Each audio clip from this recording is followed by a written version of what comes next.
So first I want to go through some kind of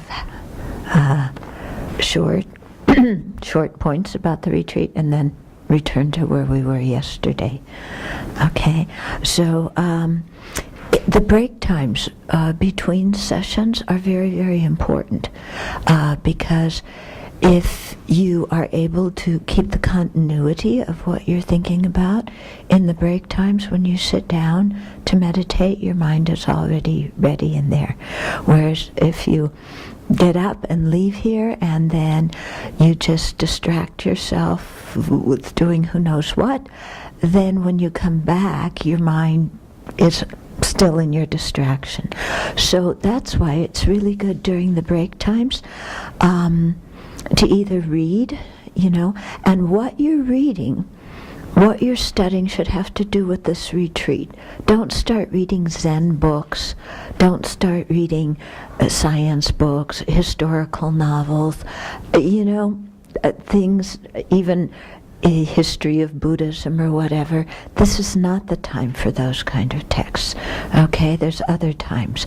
But what you want to read here with the retreat is stuff either having to do with the practice itself, the 4 establishments of mindfulness, or with the Lam Rim, the general Dharma framework. Okay, so keep your readings focused on that. You don't have to study a whole lot. Don't see the break times as a time to cram your mind with a lot of knowledge, because it's also important in the break times to relax your mind. Okay, so you can keep it in the Dharma by relaxing it. You take a walk. It's really important. Look long distances. Like last night, I don't know if any of you noticed the sky. It was incredible. So you look at the sky and you think of all the sentient beings. I mean, those light years away, there's sentient beings near, far, light years away, whole universe full of sentient beings. And you look out and you think of all of them and you think, I'm practicing for their benefit. Or you look at the beauty of the nighttime sky and you offer it to the Buddha, Dharma, and Sangha. Or you look at the beauty of the frozen fog, because it's beautiful, the crystals and everything. It's really lovely. And you offer that. So you can enjoy nature, and have a Dharma mind and create merit at the same time. Okay? So it's important to stretch your mind also during the break times. You need to get some exercise. Yeah, so if you know yoga or Tai Chi or Qigong, do something like that, or general stretching. Prostrations are really good exercise, but you got to keep your mind in the Dharma, not just do the exercise. We have exercise machines in the community room you can use.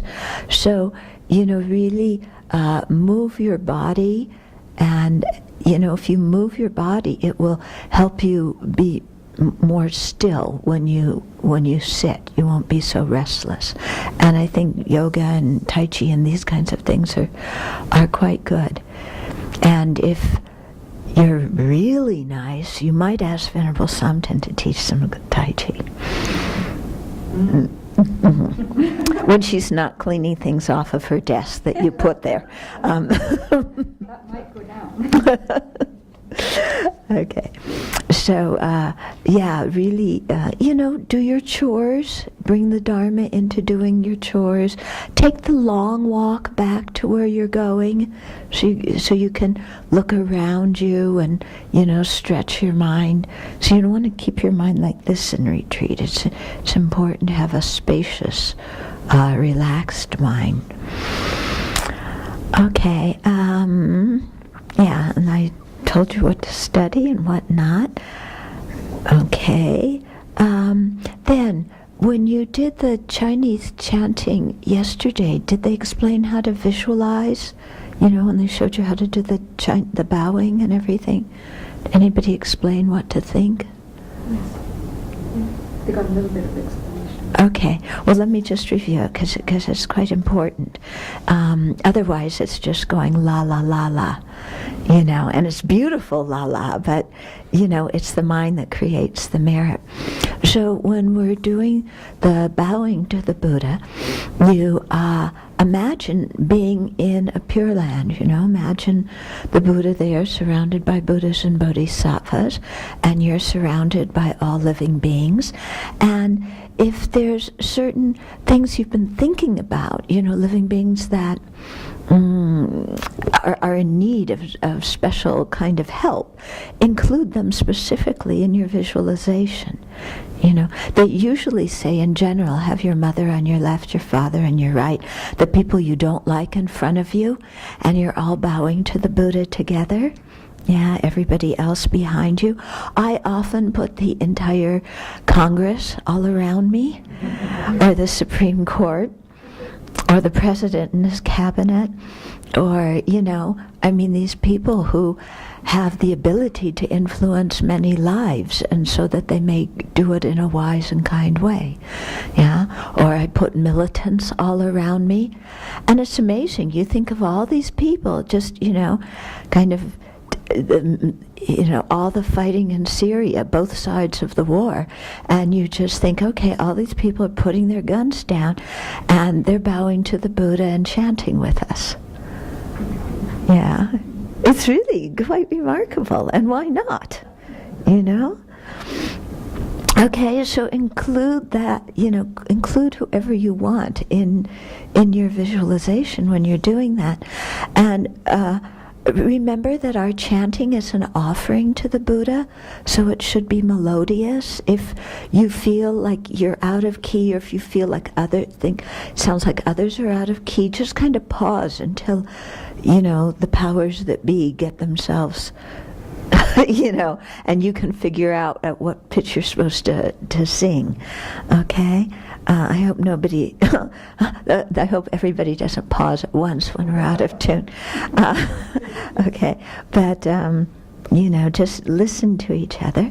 And so the chanting is an offering to the Buddha, and then when we're down, you imagine so much white purifying light coming from the Buddhas and Bodhisattvas into you, into everybody else around you, and they're all getting purified. Yeah? All the Republicans are getting purified. All the NRA, they're getting purified. Whoever it is you want, you put them there, and you think everybody's mind is becoming, pliant and receptive to the Dharma. Okay, when you wake up in the morning, it's very important, before you even get out of bed, to generate your motivation, to take refuge and generate bodhicitta. Yeah, so, most of you here have done the refuge ceremony, so part of your refuge commitment is to generate refuge in the morning and the evening, to take refuge. So do that when you first wake up, and also generate bodhicitta. And if you want to simplify it, you can instead of, you don't have to do a long thing to get to bodhicitta, but you can just do 3 things. The most important thing I have to do today is not to harm anybody with my body, speech, and mind. That's the most important thing. Even on the days when you have a list this long, and penalties if you don't do it, the most important thing is still not to harm anybody. Another most important thing, there's more than one most important thing, is to be of as much benefit as we can, in whatever big or small ways. So don't think you have to be the Dalai Lama or Mother Teresa to be a benefit, because neither of them is in your workplace, in your family, in your monastery. Yeah, you are. So the people who are directly around you are going to receive benefit from you, or harm from you, depending upon what mood we're in and how we act towards others. And so really making this determination not to harm and to be a benefit is actually doing the work of His Holiness in our own little, not so little, but big environment. Okay, doing the work that they can't do with the people that we're around. Okay, creating a safe place for everybody who is in contact with us. And then the third most important thing is to really keep, you generate the intention to keep bodhicitta in your heart no matter what you're doing during the day, so that you always have that long-term vision. You never lose the long-term vision. So if you're happy, you don't get attached to it because you're thinking long-term about the enlightenment of self and others. If you're upset and things aren't going away the way you want, you don't get bummed out because you're thinking long-term, okay? And you know that your aim is noble, and and then that keeps you in a steady mood as you go through the day. Okay, so those three things: not to harm, to be a benefit, and to keep the bodhicitta in our heart. You can add a fourth one if you want to, which is to remember the view of dependent arising and emptiness. So generate, this kind of intention when you first wake up in the morning.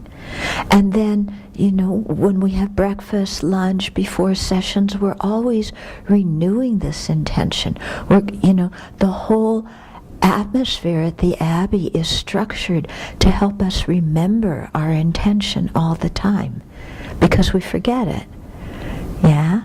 And afflictions come in the mind. So we need the constant reminders of offering our food, doing the visualizations and recitations before we meditate, dedicating at the end, chanting the different texts after lunch. So all of this is to help us remember the intention that we really treasure, so that we will go in the direction that we want to go in. Okay, so we've kind of seen through our own wisdom, through our own clarity, what direction we want to take in life. And the whole environment and everything in it is structured to help us go in that direction. Okay, so it's quite nice when you can, really see that and be a part of it and let it affect you. Yeah? Okay, so that's when we're doing, I got distracted, didn't I? I didn't finish all the chanting, but let me finish about the day, okay? So I bounce back and forth. These are only the introductory marks. I haven't gotten to the heart of the thing yet. So in the morning, you generate your motivation. You renew it throughout the day. In the evening, you do a little check about how did I do, And if you noticed, I was about to say something that wasn't really necessary, and I refrained, good, I pat myself on the back, But I said it, and, maybe it was kind of a little bit sarcastic or nasty. I don't feel so good about that. So, we confess that and make a determination not to do it again in the future. Okay? And so you can do some purification with the four opponent powers that way. But it's good to review at the end of the day so that when we go to sleep, our conscience is clear. We've been honest with ourselves about everything we've done in the day. We've cleared everything up. We aren't carrying any grudges to bed with us. We aren't carrying any resentment and hurt. Now, sometimes we may have resentment and hurt come that are very strong, and we can't completely get rid of them by the time we go to bed. That's okay. Do your best. And then the next day, keep working on them. Yeah? But if you notice these things are in your mind, don't let them just sit there. And especially if stuff comes up about the past that you haven't worked out, really try and, apply the antidotes and let go of those emotions. Yeah? And then you feel much lighter physically and mentally if you do, because you make peace with everything that happens. Even when we make mistakes, we learn from our mistakes. So we have a different determination when we go forward into the future. So instead of carrying mistakes like, I was so terrible, it's like, okay, what I did was not good, and I learned from it. And I'm making peace with it, and now I'm going to go forward and really do my best not to do that again. Okay, so then our heart's at peace. Okay, so when you lie down to go to sleep, visualize the Buddha on your pillow made of light. You can put your head in the Buddha's lap. Okay, they usually advise us to sleep on our right side in the way that the Buddha was lying down when he, when he attained parinirvana. So on our right side, with our left hand on our thigh, our right hand under our cheek. They say if your ring finger block this nostril, that's good. But sometimes then you can't breathe. So just do the best you can. Yeah, if you can't stay like that the whole night, that's okay. But it's nice to, try to train yourself in that way. They say it's not so good to sleep flat on your stomach. It makes a lot of afflictions arise in the mind. Yeah. Okay. And so, you go to sleep just thinking of the Buddha pouring light into you, or go to sleep dedicating the merit from the day, or go to sleep generating love and compassion for sentient beings.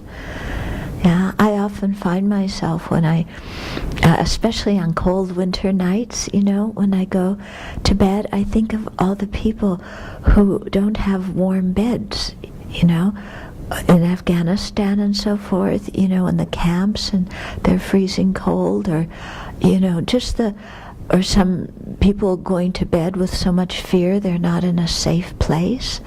And so I find myself thinking about them and wishing that they be free of their misery and have happiness. Okay, so something along that line. Or meditate on emptiness as you're going to sleep. Just contemplate that. Yeah. Okay. Regarding dreams, during retreat, you're likely to have all sorts of dreams, because when you're doing retreat, you're doing intense practice, so there's a lot of purification going on. So sometimes negative karma manifests in the forms of kind of weird dreams. So if that happens, just learn from whatever happened in your dream, recognize it's a dream, it is not reality, and let it go. Okay? So don't make your dreams concrete. Yeah? Sometimes you might have good dreams. Great. Yeah? But again, don't grasp onto them, as inherently existent things.